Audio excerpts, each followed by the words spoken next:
Hi guys, ഇന്ന് നമ്മൾ പോകുന്നത് കോട്ടയത്തെ മാംഗോ മെഡോസ് എന്ന് പറയുന്ന ഒരു അഗ്രികൾച്ചർ തീം പാർക്കിലേക്കാട്ടോ. ഇത് ലോകത്തിലെ തന്നെ ഫസ്റ്റ് അഗ്രികൾച്ചർ തീം പാർക്കാണ് എന്നാണ് പറയുന്നത്. ഇവിടെ ചെന്നപ്പോൾ ഉണ്ടാകും ഒരു ഭയങ്കര അടിപൊളി ഒരു ഗ്രീനറി ആട്ടോ. നമുക്കവിടെ ചെന്ന് കഴിയുമ്പോൾ തന്നെ അറിയാം, ഒരു പ്രത്യേക ഫ്രഷ് എയർ നമുക്കവിടെ ചെല്ലുമ്പോൾ കിട്ടുന്ന പോലെ തോന്നും കേട്ടോ. അതുപോലെ ചെടികളും മരങ്ങളും ആട്ടോ. ഏകദേശം ഒരു 4000-5000 തരത്തിലുള്ള സ്പീഷീസിലുള്ള ചെടികളും മരങ്ങളും ഉണ്ട് എന്നാണ് അവിടെ എഴുതി വെച്ചേക്കുന്നത്. ഉണ്ട് താനും കേട്ടോ, കുറേ ഉണ്ട് കേട്ടോ. അപ്പോൾ നമ്മൾ വണ്ടിയൊക്കെ പാർക്ക് ചെയ്തിട്ട് അവിടെ ചെന്ന് ടിക്കറ്റ് എടുക്കുക. ഒരാൾക്ക് 350 രൂപയാവും കേട്ടോ. അതുപോലെ തന്നെ കുട്ടികൾക്ക് 3 വയസ്സിന് മുകളിലോട്ടുള്ളവർക്ക് ടിക്കറ്റ് എടുക്കണം. പിന്നെ നമ്മൾ അങ്ങോട്ട് ചെല്ലുമ്പം അവരവിടെ നമുക്ക് ഇൻട്രൊഡക്ഷനൊക്കെ തരും, എല്ലാ കാര്യങ്ങളും പറഞ്ഞു തരും. കുറേ റൈഡുകളുണ്ട്, ഗെയിമുകളുണ്ട്. അപ്പോൾ ചിലതിന് പേയ്മെൻ്റ് ഉണ്ട്, ചിലത് പേയ്മെൻറ്റ് ഇല്ലാതെ ഫ്രീ ആയിട്ടുള്ളതുണ്ട്. അപ്പോൾ ആ കാര്യങ്ങളൊക്കെയാണ് അവർ നമുക്ക് പറഞ്ഞു തരുന്നത്. ആ ഇൻട്രൊഡക്ഷൻ കഴിഞ്ഞതിന് ശേഷം നമുക്ക് ഗൈഡ് വേണമെങ്കിൽ ഗൈഡിനെ അവർ തരും, അല്ലാതെ പോകണമെന്നുള്ളവർക്ക് നടന്നു പോകാം. അതുപോലെ തന്നെ പ്രായമുള്ള ആൾക്കാർക്ക്, നടക്കാൻ വയ്യാത്ത ആൾക്കാർക്കൊക്കെ ആണെങ്കിൽ അവിടെ അതിനുള്ള വണ്ടിയൊക്കെ ഉണ്ട് കേട്ടോ. അതിലിരുന്നാൽ മതി, അവരത് കൊണ്ടുപോയി നമ്മളവിടെ ചുറ്റി നടന്ന് കാണിക്കും. അപ്പോൾ ഈ കിടക്കുന്ന ചുമന്ന വണ്ടിയൊക്കെ അങ്ങനെ റൈഡിന് കൊണ്ടുപോകുന്ന വണ്ടി കേട്ടോ. അപ്പം നമ്മൾ നടന്നാണ് പോയത്. പിള്ളേർക്ക് അതാണല്ലോ ഇഷ്ടം, അവർക്ക് ഓടി നടക്കാനാണല്ലോ ഇഷ്ടം. അപ്പോൾ പിന്നെ ഇതിൻ്റെ ഒപ്പം നമുക്കൊരു ഫുഡിനുള്ള ഒരു ടൈമിങ്ങും തരും കേട്ടോ. അപ്പം അകത്ത് തന്നെ റെസ്റ്റോറൻ്റ് ഉണ്ട്. അപ്പോൾ ആ ടൈമിൽ നമ്മളവിടെ ഫുഡ് കഴിക്കാൻ പോകണം. ഫുഡ് അവിടെ നമ്മൾ പേയ്മെൻറ്റ് ചെയ്ത് കഴിക്കണം കേട്ടോ. അപ്പം ബാക്കി വേറെ കടകളൊക്കെ ഉണ്ട് അതിൻ്റെ അകത്ത്. ചായ കുടിക്കണമെങ്കിൽ അതിനൊക്കെയുള്ള സൗകര്യമുള്ള കടകളുണ്ട്. അതെല്ലാം നമ്മൾ പേ ചെയ്ത് നമുക്ക് ഉപയോഗിക്കാം. ഇത് അവിടെ ഒരു മീനിൻ്റെ കുളം കേട്ടോ. ഇഷ്ടംപോലെ മീനുകളുണ്ട്. അവിടെ ഫുഡ് വെച്ചിട്ടുണ്ട് മീനിൻ്റെ. അത് ഇട്ട് കൊടുക്കുകയാണെങ്കിൽ അതെല്ലാം ആ മീനുകളെല്ലാം മുകളിലേക്ക് പൊങ്ങി വരും കേട്ടോ. കുട്ടികളെയും കൊണ്ട് പോകുമ്പോൾ നമ്മളൊന്ന് ശ്രദ്ധിക്കണം. കുറേ വെള്ളമുള്ള ഏരിയകളൊക്കെ ഉണ്ട്. അപ്പോൾ അതുകൊണ്ട് നമ്മൾ അവരെ ഒന്ന് പ്രത്യേകം ശ്രദ്ധിക്കണം. അവർ വെള്ളത്തിലൊക്കെ ചാടാതെ. അവിടെ എല്ലായിടത്തും ഗാർഡ്സൊക്കെ ഉണ്ട്, എന്നാലും നമ്മൾ ശ്രദ്ധിക്കാനുള്ളത് സൂക്ഷിക്കുക.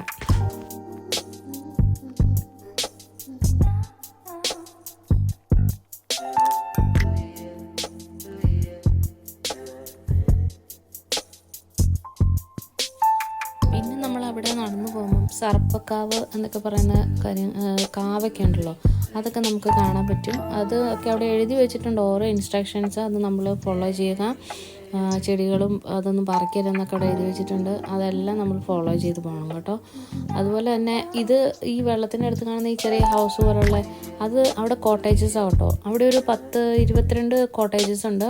നമുക്കവിടെ സ്റ്റേ ചെയ്യണമെങ്കിൽ സ്റ്റേ ചെയ്ത് ഇതെല്ലാം നമുക്ക് കാണാനും ആസ്വദിക്കാനും പറ്റും. അല്ലാതെ നമുക്ക് വൺ ഡേയിൽ പോയി വരണമെങ്കിൽ അങ്ങനെയും പോയി വരാം കേട്ടോ.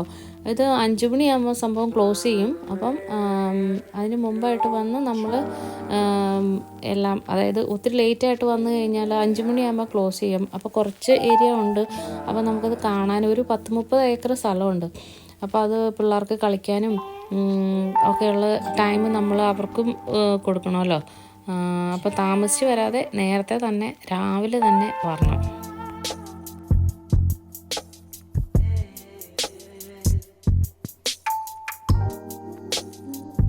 അതുപോലെ തന്നെ നമുക്ക് ഇരിക്കാനൊക്കെ ഉള്ള സ്ഥലമൊക്കെ ഉണ്ട് കേട്ടോ. ഇതുപോലത്തെ സ്ഥലങ്ങളുണ്ട് കേട്ടോ അവിടെ. അപ്പം നമ്മൾ നടന്ന് മടുക്കുവാണെങ്കിൽ നമുക്ക് ഇരിക്കാനുള്ള സ്ഥലമുണ്ട്. ഈ ചെടി എന്നാന്ന് വെച്ച് കഴിഞ്ഞാൽ നമ്മൾ ആഡ് ടൂലെ ഷാജിപ്പാപ്പൻ പറയുന്ന നീലക്കൊടുവേലി, ഇതാണ് ആ സാധനം കേട്ടോ. ഞാൻ ആദ്യമായിട്ട് കാണുവാണ്. അപ്പോൾ നമ്മളങ്ങനെ കണ്ടിട്ടില്ലാത്ത പല സാധനങ്ങളും ഇവിടെ വരുമ്പം കാണാൻ പറ്റും. പേര് മാത്രമേ ചിലപ്പം നമ്മൾ കേട്ടിട്ടുണ്ടാവുള്ളൂ. അപ്പം അതുപോലെ മറ്റൊരു സംഭവമാണ് ഇത്, ഈ പെഡൽ ബോട്ട്. ഇത് നമുക്ക് ഫ്രീ റൈഡാണ്. അപ്പം പേയ്മെൻ്റ് ഒന്നുമില്ല. ഇതൊരു ഏരിയ ഉണ്ട്. ആ ഏരിയയിൽ ഫുള്ള് നമുക്ക് റൈഡ് ചെയ്തിട്ട് തിരിച്ചു വരാം. പിള്ളേരെ കൊണ്ടൊക്കെ പോകുന്നവർ ഒന്ന് ശ്രദ്ധിക്കണം. പിന്നെ അവിടുന്ന് നമ്മൾ അങ്ങോട്ട് ഇങ്ങനെ കുറേ ഏരിയ ഉണ്ട് കേട്ടോ നടക്കാൻ. നമുക്കത് നല്ലൊരു ഫ്രഷ്നെസ് ഫീൽ ചെയ്യാം നമുക്ക് അവിടെ കുറേ നേരം നടന്നു കഴിയുമ്പം. കാരണം അതുപോലെ ചെടികളും മരങ്ങളും ഉള്ളത് കാരണം, അതുപോലെ തന്നെ നമുക്ക് ഫ്രീ ആയിട്ട് നടക്കാനും ഒക്കെ ഉള്ളൊരു സൗകര്യം ഉള്ളത് കാരണം നമുക്ക് അങ്ങനെ ഒരു ഇത് തോന്നും. പിന്നെ ഇത് ഫിഷിംഗ് ഏരിയ കേട്ടോ. ഇവിടെ ചിലർക്ക് കിട്ടും മീൻ, ചിലർക്ക് കിട്ടുകയില്ല.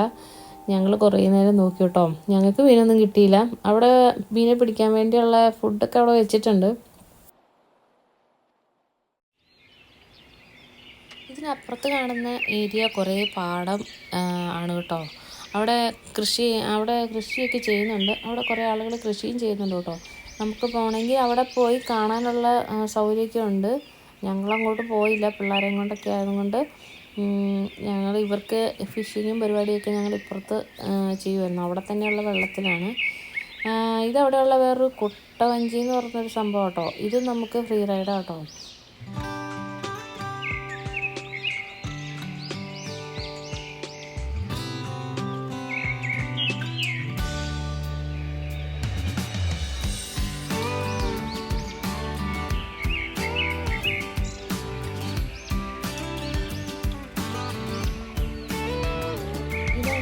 പ്ലേസ് ഇതൊരു വെള്ളത്തിൻ്റെ നടുക്കൂടെ ഉള്ളൊരു പാലം കേട്ടോ. ഇതിൽ നമ്മൾ പാലത്തെ കൂടെ കയറി അവിടെ ചെന്ന് അവിടെ ഈ പാലത്തിന് കയറുന്നതിന് മുമ്പായിട്ട് അവിടെ ഒരു ചെറിയ കടയുണ്ട്. അവിടെ മീനിനുള്ള ഫുഡുണ്ട്. അവിടെ 20 രൂപയൊക്കെ ഉള്ളൂ. അവിടുന്ന് അത് മേടിച്ചുകൊണ്ട് പോയി നമ്മൾ ഈ ഏകദേശം ഇതിൻ്റെ ഒരു മിഡിലായിട്ടുള്ള പ്ലേസിലാണ്. അവിടെ പോയിട്ട് നമ്മൾ അത് ഇട്ട് കൊടുക്കുവാണെങ്കിൽ ഇഷ്ടം പോലെ മീനെ കാണാം കേട്ടോ. ചെറിയ മീനുകളൊന്നും അല്ല, ഒരു 5-6 കിലോയൊക്കെ ഉള്ള മീനുകളാണ് അതിനകത്ത് കിടക്കുന്നത്. ഇത് ഫുഡ് ഇട്ട് കഴിഞ്ഞാൽ അതെല്ലാം കൂടെ പൊങ്ങി വരുള്ളൂ. അത് കാരണം അവർ ഫുഡ് ഇട്ടിപ്പിച്ച് കൊടുക്കുന്നതെന്ന് തോന്നുന്നു. നമ്മളല്ലാതെ ചെന്ന് നോക്കിയൊന്നും കാണത്തില്ല. ഇങ്ങനെ മീൻ അതുവഴി ജസ്റ്റ് ഇങ്ങനെ പൊങ്ങി വരുന്നതൊക്കെ കാണാം.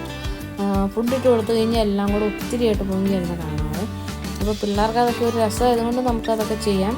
പിന്നെ പിള്ളേർക്ക് അവിടെ കളിക്കാനുള്ള പാർക്കും കാര്യങ്ങളൊക്കെ ഉണ്ട്. അതുപോലെ തന്നെ ഇത് വലിയൊരു അക്വേറിയം കേട്ടോ. നല്ല വലിയ ഫിഷുകളാണ് അതിൻ്റെ അകത്ത് കിടക്കുന്നത്. അത് കാണാനും ഒരു പ്രത്യേക ഭംഗിയുണ്ടായിരുന്നു കേട്ടോ.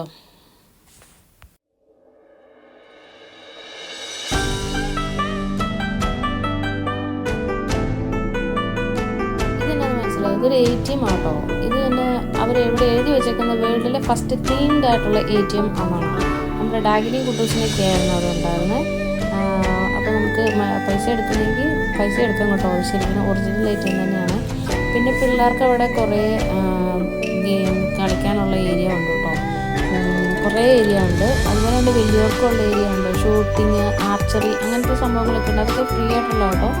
അപ്പോൾ പിള്ളേർക്ക് അതൊന്നും ഇല്ല. പിള്ളേർക്ക് ഇങ്ങനെ കുറേ വേറെ ഏരിയ ഉണ്ട് കളിക്കാനൊക്കെ കേട്ടോ.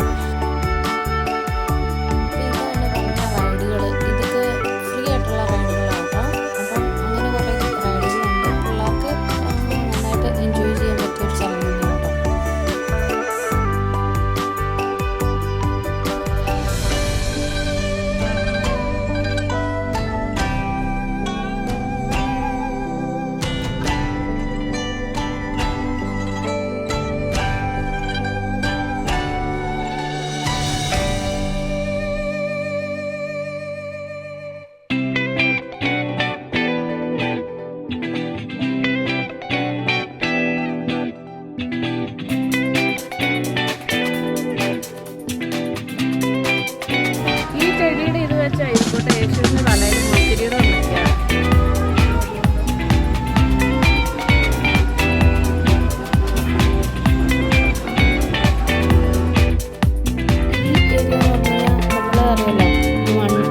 അങ്ങനെയൊക്കെ ഉണ്ടാക്കുന്ന നമ്മൾ കണ്ടിട്ടില്ലേ. അപ്പം നമുക്കും അത് ചെയ്യാനുള്ളൊരു അവസരം അവരുണ്ടാക്കി തരുന്നുണ്ട് കേട്ടോ.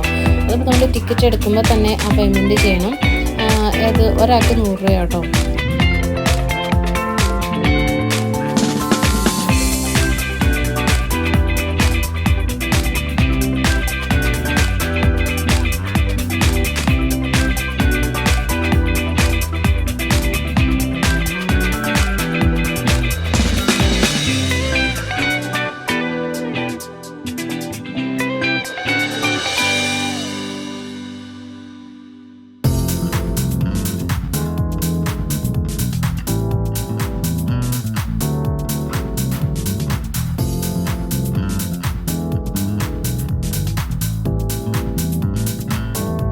ഇതെന്താണെന്ന് വെച്ച് കഴിഞ്ഞാൽ അവിടെ വേൾഡ്സ് ബിഗ്ഗസ്റ്റ് ബൈബിൾ സ്റ്റാച്ചു എന്നും പറഞ്ഞാണ് കൊടുത്തേക്കുന്നത്.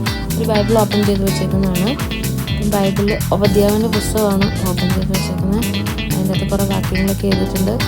അപ്പം വേൾഡിൽ തന്നെ ബിഗ്ഗായിട്ടുള്ള ഒന്നാണ് അവർ മെൻഷൻ ചെയ്തേക്കുന്നത് അവിടെ. പിന്നെയുള്ള ഏരിയ പിള്ളേർക്ക് ഞാൻ പറഞ്ഞല്ലോ സ്വിമ്മിംഗ് പൂളും കാര്യങ്ങളൊക്കെ ഉണ്ട് അവിടെ. അപ്പോൾ പിള്ളേർക്കുള്ള ഏരിയ ആണിത്.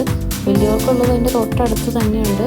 പക്ഷേ പിള്ളേരെ കൊണ്ട് പോകുമ്പം പിള്ളേരുടെ കൂടെ അവിടെ നോക്കാൻ ആൾക്കാരുണ്ടെങ്കിലും നമ്മളാരെങ്കിലും അവരുടെ കൂടെ നിൽക്കണം. വലിയ ആളുകൾക്കുള്ള സ്വിമ്മിംഗ് പൂൾ അവിടെ ഉണ്ട്, പെയ്ഡ് ആയിട്ടുള്ളതുകൊണ്ട് അല്ലാത്തതും ഉണ്ട് കേട്ടോ. അപ്പം നമ്മൾ കോട്ടൺ ഡ്രസ്സ് ഇട്ട് കഴിഞ്ഞാൽ അവർ സമ്മതിക്കുകയില്ല, അല്ലാത്ത ഡ്രസ്സ് വേണം. എല്ലാ പ്രായത്തിലുള്ള ആൾക്കാർക്കും അടിച്ചു പൊളിക്കാൻ പറ്റിയ ഒരു സ്ഥലം കേട്ടോ. അപ്പം എപ്പോഴും വീട്ടിൽ ഇരിക്കാതെ ഇടയ്ക്കൊക്കെ ഒന്ന് പുറത്തിറങ്ങുക, പ്രകൃതിയെ ആസ്വദിക്കുക. അപ്പം എല്ലാവർക്കും ബൈ, ടേക്ക് കെയർ.